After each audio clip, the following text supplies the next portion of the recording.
Shalom, shalom et bien-aimés dans le Seigneur. Dans notre méditation de ce soir, on va prier. Merci Père éternel, nous te bénissons, nous te louons car tu es Dieu. Tu es l'incomparable, riche en bonté, lent à la colère. Tu es le commencement et la fin. Mais nous comptons sur ta miséricorde et ta bonté. Je laisse la méditation d'aujourd'hui pour entrer dans le partage entre tes saintes mains. Je laisse mon frère, ma sœur qui est là présent pour écouter. Et laisse que ta parole puisse nous changer. Ta parole puisse nous délivrer. Seigneur, la Bible déclare déjà vous êtes purs à cause de ma parole. Seigneur Jésus-Christ, utilise-moi comme un simple instrument. Oh Père, sois derrière ta parole pour l'accomplir. Nous chassons tout ce qui n'est pas de toi. Au nom puissant de Jésus-Christ, Saint-Esprit prend contrôle du début à la fin. Oh Père, nous te glorifions, le meilleur et véritable Dieu. Au nom puissant de Jésus-Christ. Alléluia. Amen. Jésus le prince glorieux, Jésus notre roi, notre Seigneur, acclamons pour le roi des rois, acclamons pour le Seigneur des seigneurs. Sans plus tarder, dans notre partage de méditation d'aujourd'hui, on doit recommencer là où on s'est arrêté. On était vers l'épître de Genèse. Genèse chapitre 19 au verset 16. Nous lisons au nom puissant de Jésus-Christ. Genèse 19 chapitre 16. Lot hésitait encore.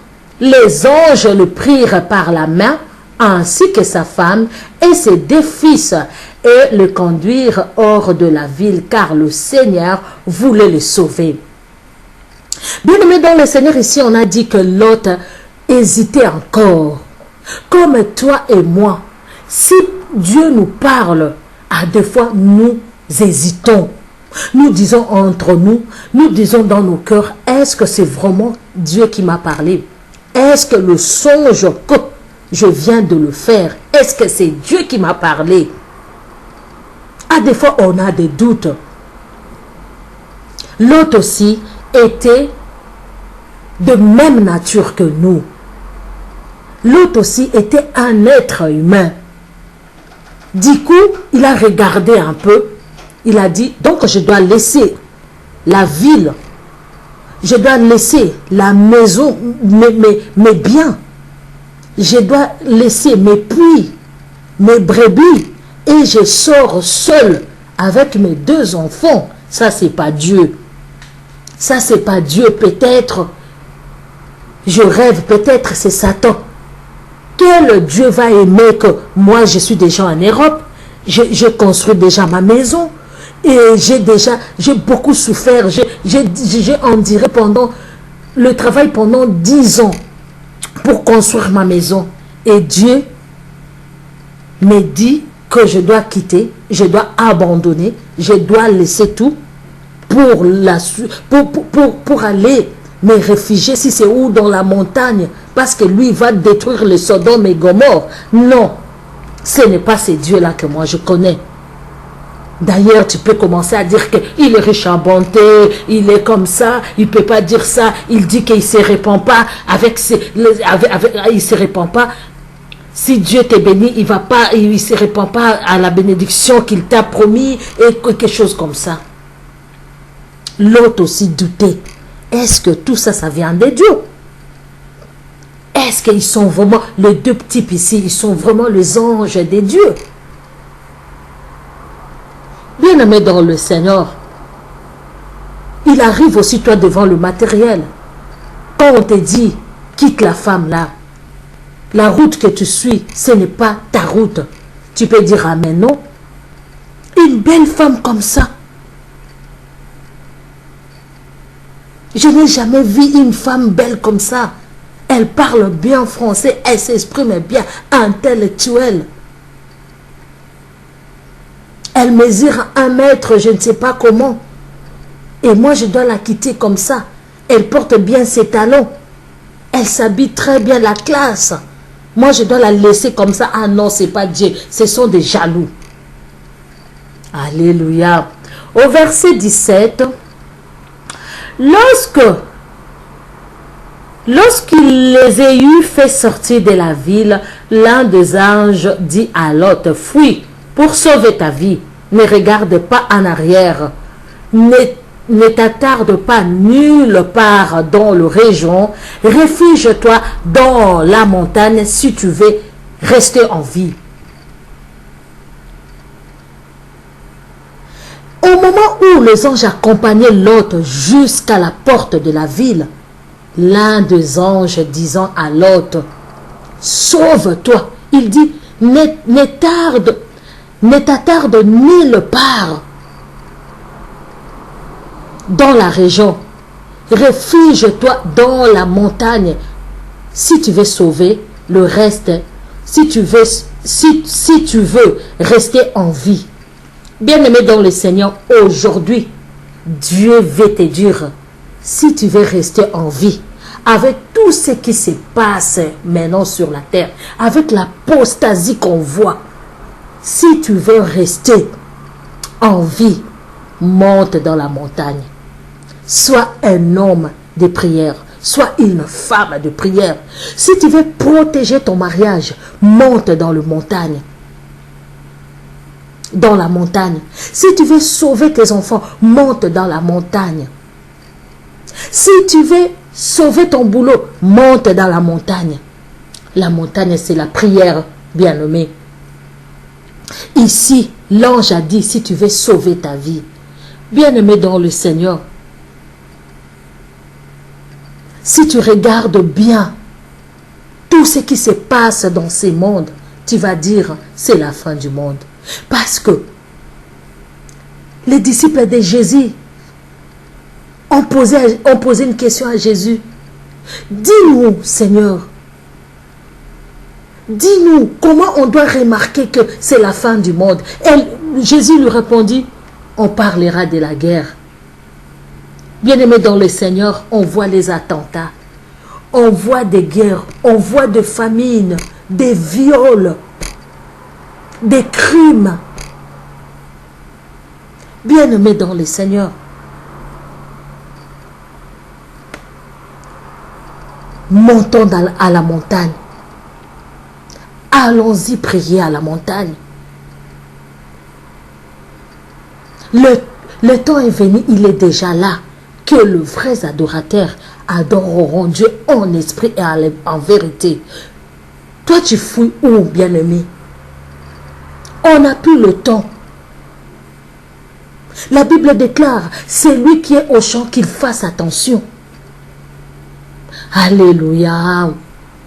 Alléluia. Au verset 18, l'autre répondit, non Seigneur, ce n'est pas possible. Bien sûr, j'ai bénéficié de ta bienveillance et tu m'as fait une grande faveur en me sauvant la vie. Mais moi, je ne pourrai pas fuir jusque dans la montagne avant que le malheur m'atteigne et je mourrai. Mais l'autre discutait toujours. Jésus t'a déjà dit, on parlera de la guerre. Les enfants se lèveront contre leurs parents. Tu vois tout, bien-aimé dans le Seigneur, mais tu continues toujours à hésiter. Tu continues toujours à dire, dans toute ma vie, je dois commencer qu'à prier. Ah, moi vraiment, je baille. Je suis fatigué de tout ça. Chaque jour la prière, chaque jour la prière. Dans ce monde, il n'y a pas de la joie. Tu commences à chercher des excuses, bien-aimé. On n'y peut rien. Jésus lui-même était ici sur la terre. Il a prié sans cesse. Il nous a recommandé aussi de prier sans cesse. Il nous a recommandé aussi de chercher la paix et la sanctification sans auquel personne ne verra Dieu. Alléluia. Si Dieu nous recommande de prier, c'est pour notre bien-aimé. C'est pour notre intérêt qui nous dit ça. Parce que Dieu ne prie pas. Dieu ne demande pas. Il va demander à qui? Lui-même, il est Dieu. Il est tout en lui-même. Alléluia. Si Dieu te dit aujourd'hui de monter dans la montagne, C'est pour ton bien, bien-aimé. Même si aujourd'hui tu pleurais, tu étais stérile, tu as eu un enfant, mais demain tu auras besoin du boulot pour faire nourrir l'enfant. Quand bien même tu as ton boulot, tu auras aussi besoin de quitter la poste que tu es maintenant pour aller un peu plus loin. Tu as besoin toujours de prier. Tu as besoin toujours de Dieu dans ta vie. Aujourd'hui, même si on t'a nommé ministre, mais demain tu tombes malade. Tu ne sais plus comment aller au boulot. Tu ne sais plus comment aller travailler. Alors on va te remplacer par quelqu'un d'autre. Donc ça te demande toujours de la prière. Alléluia. Bien-aimés dans le Seigneur, montons dans la montagne. La montagne, ce n'est pas des petites prières que nous faisons souvent. On a l'habitude de faire des petites prières. Seigneur Jésus-Christ, merci pour tout et en tout. Merci Seigneur, je dis, je chasse. Non! Bien-aimé dans le Seigneur, pour monter dans la montagne, ça demande la souffle, bien-aimé. Il faut avoir beaucoup de souffle pour monter dans la montagne. Alors, il faut vraiment que tu rentres dans la profondeur. Monter dans la montagne, ça demande la force spirituelle. Alors, pour atteindre des dimensions, la force spirituelle, il faut vraiment entrer dans la profondeur. Quand on dit la profondeur, bien aimé dans le Seigneur, je vais vous dire quelque chose. Il y a des gens qui ne dorment pas. Il y a des gens, ils dorment qu'en décalage. Il peut dormir à 20 h, mais à minuit, il se réveille pour prier. De minuit à 2 h, il dort. À 4 h, il se réveille pour prier. De 4 h à 6 h du matin, il se réveille pour prier et à 7 h, il part au boulot. Il y a des gens qui ont vu, qui ont compris qu'il faut monter dans la montagne. Quand je te dis la montagne, ce n'est pas de la blague, ce n'est pas du blabla, ce n'est pas la prière que nous faisons souvent. On a l'habitude de faire la prière de 2 minutes, 3 minutes. Ce n'est pas la dîme. Ce n'est pas que quand tu donnes la dîme, c'est fini, Dieu va protéger. Non, bien-aimé, le temps est là. Il est déjà venu que les vrais adorateurs adoreront Dieu en esprit et en vérité. Alors pour entrer en esprit, ça demande des dimensions. Alléluia. Ici, Lot, il avait toujours l'inquiétude en lui. Comment je vais monter? Alléluia, je m'excuse. Comment je vais monter? Est-ce que je vais y arriver? Chaque fois aussi, tu te poses des questions qui te bloquent le passage. Beaucoup de questions, beaucoup de raisonnements bloquent. Est-ce que Dieu existe? Est-ce que vraiment Dieu m'écoute? Est-ce que vraiment Dieu m'attend? Écoute, bien-aimé, je vais te dire quelque chose. Son silence n'est pas son absence. Même si tu vois comme si rien n'était, mais Dieu t'écoute. Je te dis, Dieu t'écoute partout où tu es. Je ne dis pas que tu ne peux pas prier. Je dis pas que tu ne peux pas prier 5 minutes. Oui, tu peux prier, mais à deux fois, ça demande des dimensions.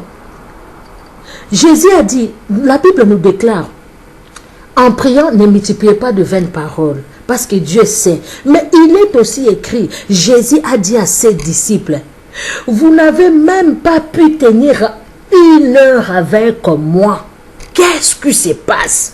Donc, ils étaient aussi dans la montagne. Jésus avait besoin de la dimension. Il avait besoin qu'il rentre même 2 heures à 3 heures.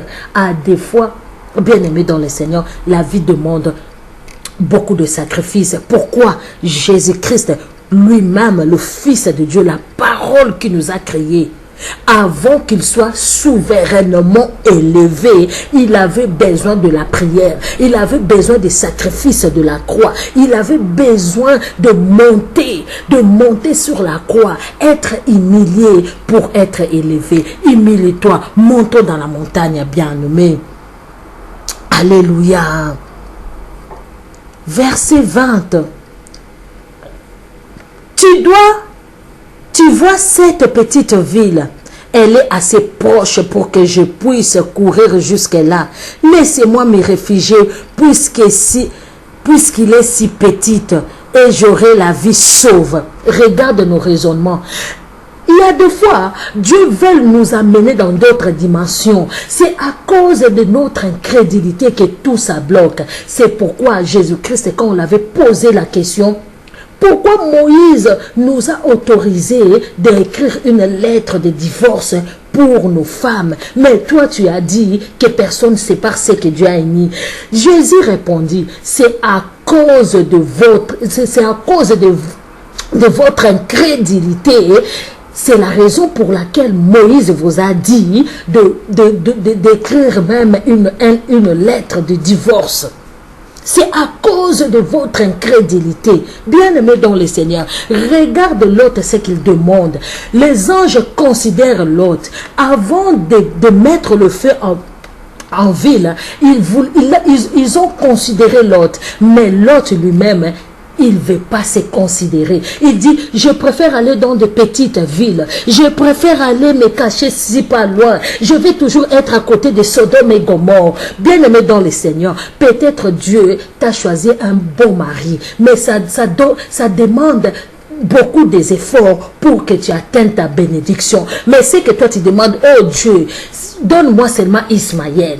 Donne-moi, c'est comme Sarah. Il a dit, Dieu, donne-moi seulement Ismaël. Maintenant, on a des guerres à cause d'Ismaël. Mais si Sarah était un peu patiente, si elle avait encore des efforts pour aller plus loin, Ismaël n'allait pas être là. On l'aura à avoir toujours Isaac. Que Dieu vous bénisse, que Dieu vous bénisse. On va vraiment, la prochaine fois, on va continuer notre partage.